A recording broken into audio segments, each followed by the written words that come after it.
Odak sadece zihinsel bir alışkanlık değil, bir yaratım biçimidir. Dikkatinizi verdiğiniz her şey sadece gözlemlediğiniz değil, aynı zamanda beslediğiniz bir enerji haline gelir.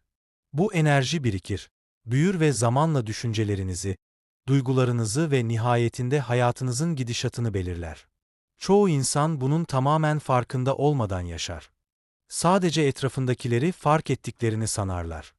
Ancak bilmedikleri şey odaklandıkları, her şeyi kişisel gerçekliklerine dönüştürdükleridir. Kaosa odaklanırsanız hayat kaotik hissettirir. Anlaşılmamaya takılırsanız, her etkileşim bunun kanıtı haline gelir. Ama işin güzel yanı bu güç iki yönlü çalışır. Berraklığa, büyümeye, huzura odaklandığınızda sinir sisteminiz buna uyum sağlar. Düşünceleriniz bu enerjiyle uyumlanır ve çevrenizdeki hayat yavaş ama istikrarlı bir şekilde bunu size yansıtmaya başlar. Şimdi kendinize dürüstçe sorun. Neye sürekli odaklanıyorum? Hangi duygusal tonda yaşıyorum? Sadece bugün değil sürekli tekrarladığım şeyler ne? Çünkü farkında olsanız da olmasanız da odak zihninizi eğitir ve zihniniz dünyanızı şekillendirir. Çoğu insan odaklarının hayata bir tepki olduğunu sanır. Bir şey olur, dikkatlerini verirler. Bir şey ters gider, endişelenirler. Ancak bu bir tuzaktır. Çünkü dışarıdaki her şeye tepki vermeye başladığınızda kontrolü başkalarına bırakırsınız. Dış dünyanın nasıl hissedeceğinize, ne düşüneceğinize ve en nihayetinde kim olacağınıza karar vermesine izin verirsiniz. İşte erken öğrenilmesi gereken bir gerçek. Odak bir tepki değil, sorumluluktur. Eğer neye odaklanacağınızı bilinçli olarak seçmezseniz dünya sizin yerinize seçer. Geçmişiniz seçer. Acılarınız, egonuz, korkularınız seçer. Ve zihninizi istediğiniz hayattan uzaklaştıran şeylere kilitleyiverirler. Hiç fark ettiniz mi? Eksik olana odaklanmak ne kadar kolay? Başkalarının söylediklerine, keşke şunu farklı yapsaydım dediklerinize. Bunun nedeni beyninizin tehdit arama modunda olmasıdır. Bilinçli değilseniz sizi sürekli sorun arayan bir döngüde tutar. Ancak sürekli dikkat verdiğiniz şeyi fark etmeye başladığınızda güç kazanırsınız. Kalıbı görürsünüz ve o kalıp her şeydir. Çünkü bir düşünceyi ne kadar tekrarlarsanız beyniniz o yolu o kadar güçlendirir. Bu sizin lensiniz olur. Artık net göremezsiniz. Bilmeden yarattığınız çarpık bir filtreden hayatı izlersiniz. Bazı insanların yıllarca aynı yerde kalmasının nedeni budur. Seçenekleri olmadığından ya da yetersiz olduklarından değil, kendi odaklarıyla hipnotize olduklarından. En kötüsü farkında bile değillerdir. Sahip olduğunuz her inanç odakla başladı. Gerçekle değil, kanıtla değil, tekrarla. Bir güvensizliğe, bir etikete, bir hikayeye fazla odaklandınız ve en sonunda zihniniz onu gerçek olarak kabul etti. En tehlikeli kısım da budur. Tanıdık gelen düşünceleri sorgulamayız. Sadece onların içinde yaşarız. Yeterince iyi değilim diye düşünerek doğmadınız. Asla başaramayacağım diye doğmadınız. Ya da aşk hep acıyla biter diye bir yerlerde bir ana, bir başarısızlığa, bir reddedilişe, bir ihanete çok uzun odaklandınız ve beyniniz bir savunma mekanizması geliştirdi. Bunu tekrar bekleyerek kendimizi koruyalım, dedi. Bu nedenle sinir sisteminiz umuttansa hayal kırıklığını daha güvenli buldu. Ama kaybolmuş değilsiniz. Sadece yanlış rehbere dikkat veriyorsunuz. Düşünün. Dünyadaki yanlışları takıntı yapan biri her yerde sorun bulur. Saygısızlığa odaklanan biri her şeyi o lensle yorumlar. Oysa aynı durumdaki bir başkası sakin, etkilenmemiş hissedebilir. Hayat onlar için daha kolay olduğundan değil, odakları bir yarayı korumakla meşgul olmadığından ve bu bakış açısı her şeyi değiştirir. Sizi tüketene enerji vermeyi bıraktığınızda gerçekliğiniz kendini yeniden inşa etmeye başlar. Aynı durum farklı hissettirir. Çevrenizdeki insanlar size farklı tepki verir. Neden? Çünkü enerji yalan söylemez. Artık korkudan, çaresizlikten lütfen beni gör diyerek değil, berraklıktan, uyumdan, huzurdan var olursunuz. İşte kimsenin size söylemediği şey huzur manyetiktir. İnsanlar artık çevreniz tarafından kontrol edilmediğinizi hisseder. Enerji dikkatin gittiği yere akar sözünü duydunuz değil mi? Peki ya şunu söylesem? Dikkatiniz sadece enerjinizi şekillendirmez.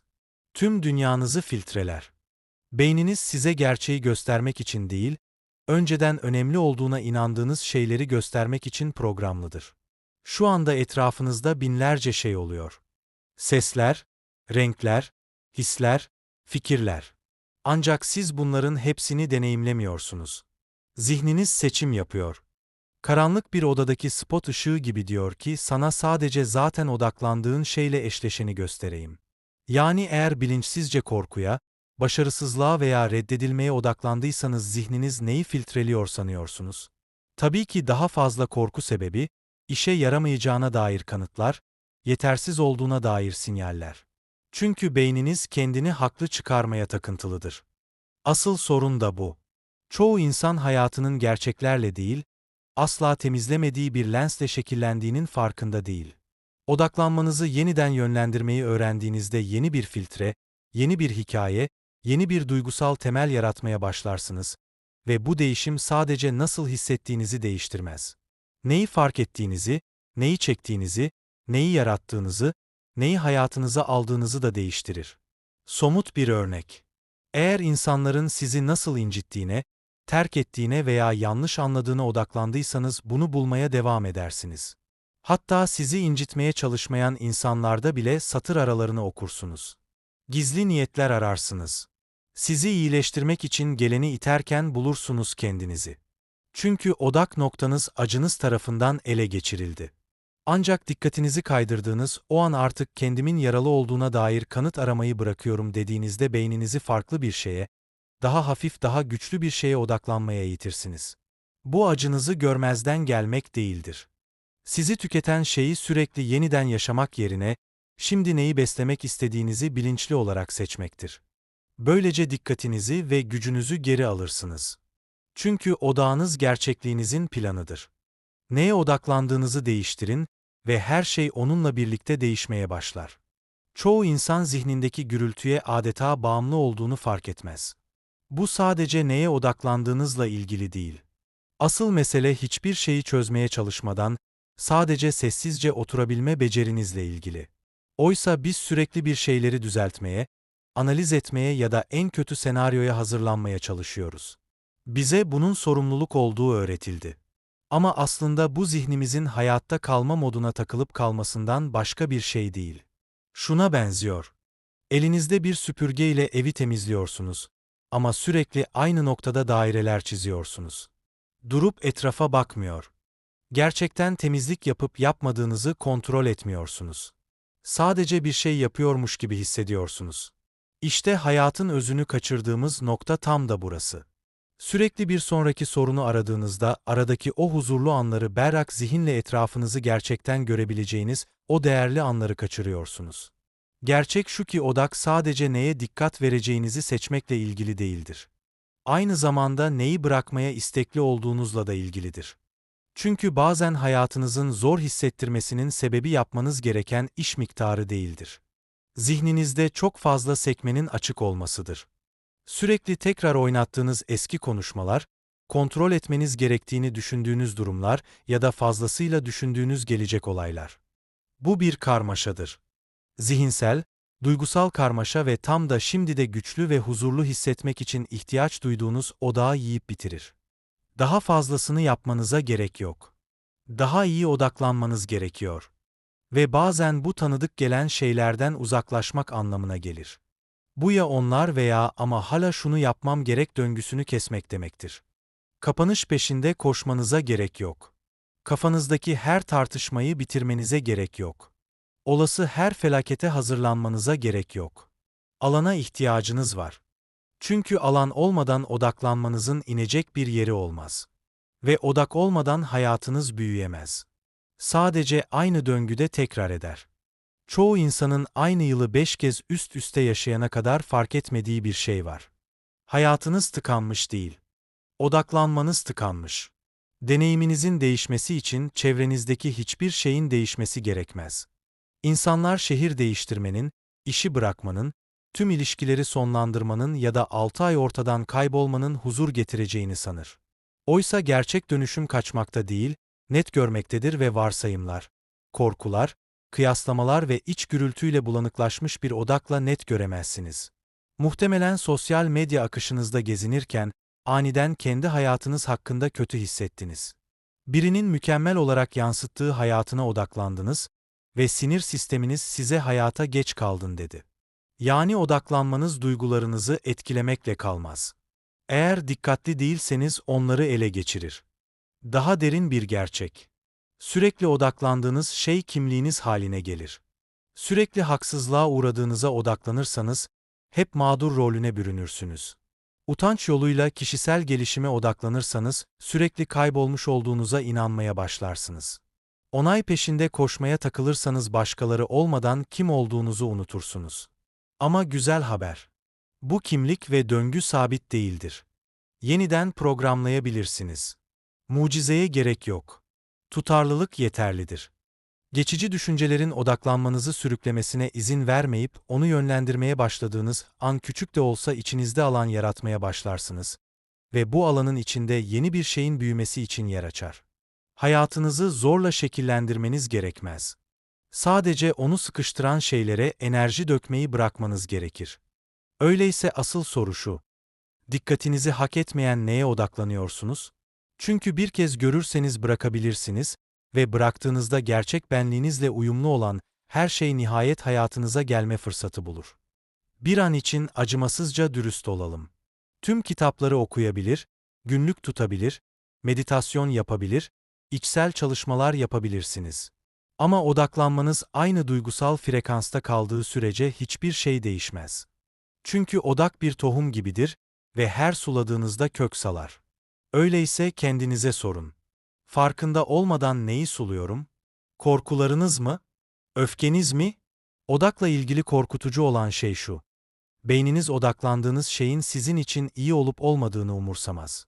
Sadece ona verdiğiniz şeyi genişletir. Beyniniz durup belki de bu düşünceyi tekrar etmemeliyiz demez. Bu sizin farkındalığınız ve sizin sorumluluğunuz. Çoğu insanın kaçırdığı nokta da bu. Odaklarını değiştirmeden önce daha iyi hissetmeyi beklerler. Ama sistem böyle çalışmaz. Duygularınız sadece habercilerdir. Neye dikkat verdiğinizi yansıtırlar. Yani nasıl hissetmek istiyorsanız beslediğiniz şeyi değiştirmelisiniz. Bu sadece olumlu düşün demek değildir. Kasıtlı olmakla ilgilidir. Yaralarınızın, alışkanlıklarınızın veya korkularınızın odağınızı sömürdüğü anları fark etmek ve sonra onu nazikçe değerlerinize, vizyonunuza ve gerçeğinize doğru yeniden yönlendirmekle ilgili. Çünkü istediğiniz hayat dağınık bir odakla inşa edilmeyecek. Hayatta kalma düşünceleriyle inşa edilmeyecek. Sadece bir kez değil defalarca gücünüzü gitmek istediğiniz, yere hizmet etmeyen şeylere vermeyi bıraktığınızda inşa edilecek. Belki bugün çizgiyi çekeceğiniz gündür. İstemeyi bıraktığım hayatı, beslemeyi bırakıyorum dediğiniz o sessiz an ve odağınızı içe çevirirsiniz. Dünyadan kaçmak için değil, onu içeriden yeniden şekillendirmek için.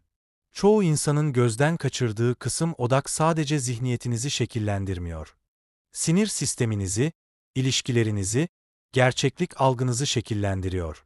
Bunu bir an düşünün. Çünkü bunu sadece bir kavram olarak değil, yaşanmış bir deneyim olarak anladığınızda çevrenizdeki her şeyi kontrol etmenize gerek olmadığını fark edeceksiniz. Sadece dikkatinizin nerede olduğunu kontrol etmeniz yeterli. Odağınız sakin ve şimdiki anda olduğunda çevrenizdeki kaos hala var olabilir. Ama artık sizi eskisi gibi hareket ettirme gücüne sahip değildir. Her küçük enerji değişimine irkilmeyi bırakırsınız. Tepki vermenize gerek olmayan şeylere tepki vermeyi bırakırsınız. Korkudan değil berraklıktan yanıt vermeye başlarsınız. Bu asla tekrar mücadele etmeyeceğiniz anlamına gelmez. Ama sizin olmayan şeylerle mücadele etmeyi bırakırsınız. Size ait olmayan acıları taşımayı bırakırsınız. Sizi anlamayan insanların ekmiş olduğu düşünceleri ödünç almayı bırakırsınız. Alanınızı geri alırsınız. Enerjinizi geri alırsınız ve enerjiniz dağılmadığında manyetik olursunuz. İnsanlar sizin etrafınızda farklı hissetmeye başlar. Onları etkilemeye çalıştığınızdan değil nihayet uyum içinde olduğunuzdan. Her eleştiriye, her korkuya, her kıyaslamaya odağınızı sızdırmıyorsunuz. Şimdiki andasınız ve sizin bu versiyonunuz dünyanın beklediği ve hayatınızı yeniden şekillendirecek versiyonunuzdur. Bir sonraki videoda görüşmek üzere. Odak, zihnimizin gücünü en verimli şekilde kullanmamızı sağlar.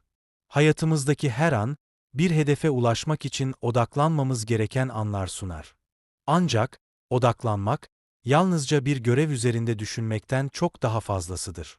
Odak, dikkatin yönlendirilmesi, enerji ve çabanın bir noktada birleştirilmesidir. Bu, hem kişisel gelişim hem de profesyonel başarı için temel bir beceridir. Ama neden odak bu kadar önemlidir? Çünkü yaşamda karşımıza çıkan engeller, dikkatimizin dağılmasına yol açabilir. Birçok şey bizi aynı anda çekmeye çalışır ve odaklanmak zorlaşır. Bu noktada, odaklanma gücümüzü geliştirmek, bizi büyük bir fark yaratacak şekilde yönlendirebilir. Peki, odak nasıl geliştirilir? Başlangıç olarak, neye odaklanmak istediğimizi net bir şekilde belirlemek gerekir. Ardından, dış etkenlerden gelen dikkat dağıtıcı faktörleri minimize etmek ve zihnimizi bir noktada yoğunlaştırmak gerekir. Bu beceri, sadece iş hayatında değil, kişisel hayatımızda da güçlü bir etki yaratabilir. Odaklanmak, başarıya giden yolda en güçlü araçlarımızdan biridir. Bu, uzun vadede daha verimli, daha etkili ve daha başarılı bir yaşam sürmemizi sağlar. Şimdi, odaklanma gücünüzü geliştirecek stratejiler hakkında daha fazla bilgi edinmeye ne dersiniz? Odaklanmanın gücünden bahsettik. Ancak hayatta başarılı olabilmek için odak dışında da birçok önemli beceri bulunuyor. Bunlardan biri de, kişisel gelişim yolculuğunda karşımıza çıkan zorluklarla başa çıkabilme yeteneğimizdir. Hepimiz hayatımızda engellerle karşılaşırız. Bu engeller bazen dışarıdan gelen faktörlerden, bazen de içsel korkulardan kaynaklanır. Ancak bu engelleri aşmak, yalnızca içsel bir kuvvetin geliştirilmesiyle mümkün olabilir. Peki, bu içsel kuvveti nasıl buluruz? İşte burada devreye giren şey, duygusal zeka. Duygusal zeka, kendimizi ve başkalarını anlamamıza, duygularımızı kontrol etmemize ve stresle daha sağlıklı bir şekilde başa çıkmamıza yardımcı olur. Duygusal zekayı geliştirmek, sadece iş ve ilişkilerde değil, aynı zamanda hayatımızdaki zorluklara karşı daha dirençli olmamıza da olanak tanır. Birçok insan, zorluklarla başa çıkmanın yalnızca mantıklı düşünmekten geçtiğini düşünür. Ancak duygusal zeka, zorlayıcı durumlarla başa çıkma konusunda mantıktan çok daha fazlasını sunar.